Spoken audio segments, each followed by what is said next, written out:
Ford is restarting the F-150 Lightning production on March 13th. They announced the day this will be happening. So they originally stopped production in early February after one of its vehicles displayed a battery issue, which I believe was actually just a fire. So battery issue, fire, all in the same to Ford. Crazy. It sounds like Ford suspects this to have been one of the battery cells provided by SK On, the supplier for the F-150 Lightning. Yeah, and then it says here that it was actually a fire that occurred in the factory holding lot.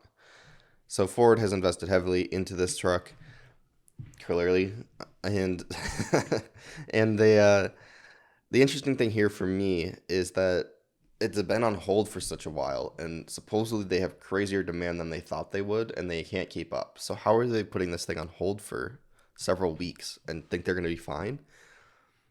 But I guess we'll just find out. Yeah, how will the restart of the F-150 Lightning production affect the electric pickup truck market?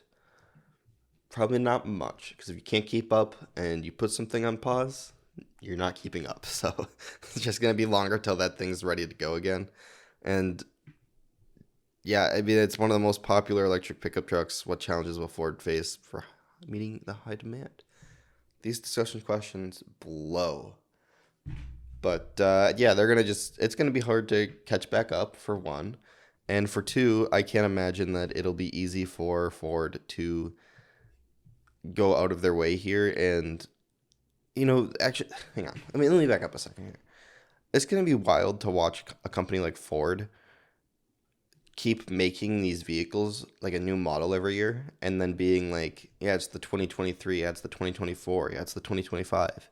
And they can't keep up with the current edition. This is again where I think Tesla's version of minor upgrades for years and then major upgrade, where they actually like redo some parts of the vehicle on the outside. I mean, the inside's constantly evolving, but announcing these new versions doesn't seem necessary when you already are having issues. So let's just see what happens here with Ford.